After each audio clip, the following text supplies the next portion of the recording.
Olá, sejam bem-vindos a mais um vídeo. Neste vídeo, vamos falar sobre frações, uma área da aritmética. Frações. Fração pode ser descrita como partes de um todo. Essas partes precisam ser iguais. Temos aqui o exemplo de uma figura repartida em 5 partes iguais, onde 2 delas estão coloridas de rosa.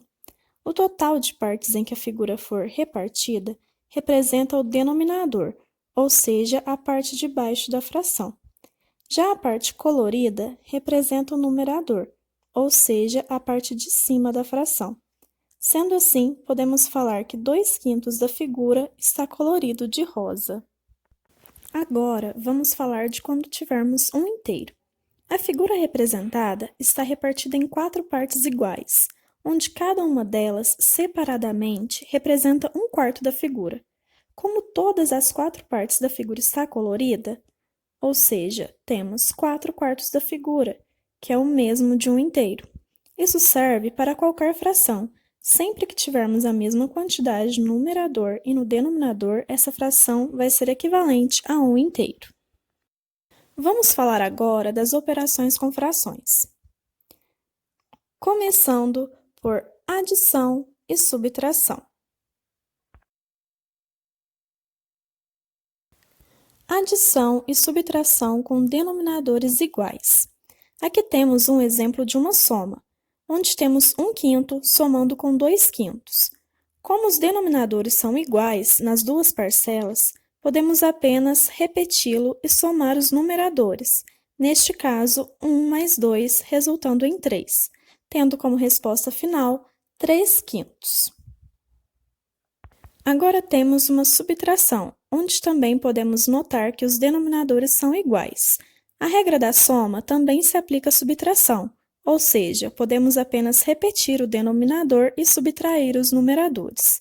Com esses dois exemplos, podemos notar que quando tivermos denominadores iguais, basta repeti-lo e somar ou subtrair os numeradores. Adição e subtração com denominadores diferentes. No caso de denominadores diferentes, o que temos que fazer é encontrar o mínimo múltiplo comum dos denominadores.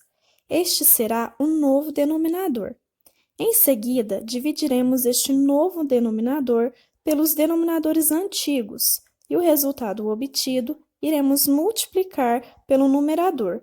E, por fim, é só executar a soma ou subtração dos novos numeradores. Temos aqui um exemplo de soma com denominadores diferentes, onde temos 3/2 somando com 6/5.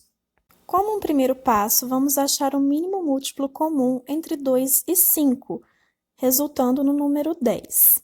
Em seguida, vamos dividir este novo denominador pelos denominadores antigos.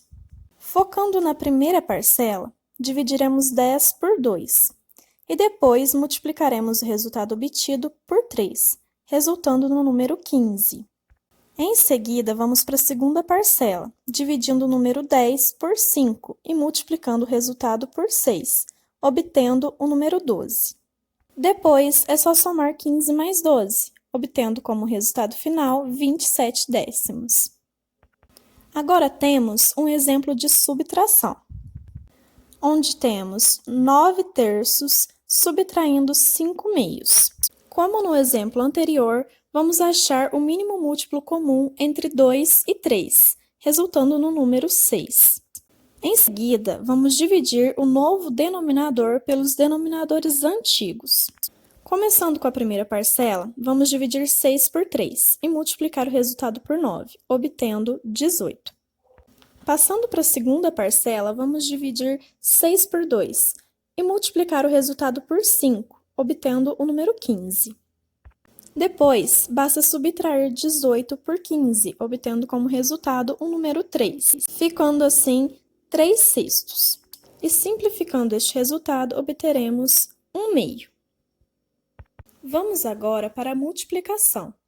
Multiplicação é bem simples. É necessário apenas efetuar a multiplicação dos numeradores e dos denominadores. Vejamos os seguintes exemplos. 2/3 multiplicando 5/15. Primeiro, vamos multiplicar os numeradores. 2 vezes 5, obtendo como resultado o número 10. E depois os denominadores, 3 vezes 15, obtendo como resultado o número 45. Assim, obtemos um resultado de 10/45. Mas ainda podemos simplificá-lo, dividindo tanto o numerador quanto o denominador por 5, obtendo como resultado final 2/9.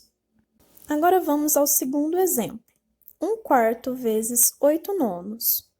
Multiplicando os numeradores, obtemos como resultado o número 8. E multiplicando os denominadores, obtemos como resultado o número 36. Chegando assim a 8/36. Mas ainda podemos simplificar este resultado, dividindo tanto o numerador quanto o denominador por 4, obtendo assim como resultado final 2/9. Falaremos agora da divisão. A divisão entre duas frações consiste em repetir a primeira fração e multiplicá-la pelo inverso da segunda. Feito isso, é só multiplicar como acabamos de aprender. Observe os seguintes exemplos. 2/3 dividindo 5/7. Primeiro, vamos repetir a primeira fração, 2/3, e multiplicar pelo inverso da segunda, ficando 7/5. Agora vamos multiplicar o numerador e o denominador. 2 vezes 7, resultando em 14, e 3 vezes 5, resultando em 15. Ficando assim 14/15. Vamos agora para o segundo exemplo. 3/4 dividindo 1/3. Repetindo a primeira fração, fica 3/4, e multiplicando pelo inverso da segunda, fica 3/1. Multiplicando os numeradores, obteremos o resultado 9. E multiplicando os denominadores, vamos obter como resultado o número 4, chegando assim a 9/4. Vamos agora falar um pouco sobre frações equivalentes. Observe as 4 figuras abaixo. A primeira corresponde a 1/2, a segunda a 2/4, a terceira a 3/6 e a quarta a 4/8. Se repararmos, 1/2 é igual a 2/4, que é igual a 3/6 e que é igual a 4/8. Isso significa que se simplificarmos 2/4, 3/6 e 4/8, chegaremos a 1/2. Logo, essas 4 frações são consideradas frações equivalentes. Vamos agora a um exercício, mais especificamente uma questão do Enem 2011, envolvendo fração. O Pantanal é um dos mais valiosos patrimônios naturais do Brasil. É a maior área úmida continental do planeta, com aproximadamente 210.000 km², sendo 140.000 em território brasileiro, cobrindo parte dos estados de Mato Grosso e Mato Grosso do Sul. As chuvas fortes são comuns nessa região. O equilíbrio desse ecossistema depende basicamente do fluxo de entrada e saída de enchentes. As cheias chegam a cobrir até 2/3 da área pantaneira. Durante o período chuvoso, a área alagada pelas enchentes pode chegar a um valor de: letra A, 91,3 mil km², letra B, 93,3 mil km², letra C, 140.000 km², letra D, 152,1 mil km² e letra E, 233,3 mil km². Vamos agora para a resolução. Temos aqui os dados oferecidos pelo problema. Total da área, 200 km², e o valor que as cheias cobrem, que é 2/3. Para resolver, basta apenas descobrir quanto é 2/3 da área total. Sendo assim, vamos apenas multiplicar 2/3 por 210.000, obtendo como resultado 140.000 km², obtendo como resposta a letra C. Fique por dentro dos próximos vídeos. Se inscreva em nosso canal. PET Cefet Nepomuceno. para que assim não perca nenhum conteúdo. Não se esqueça de curtir e compartilhar. Até a próxima!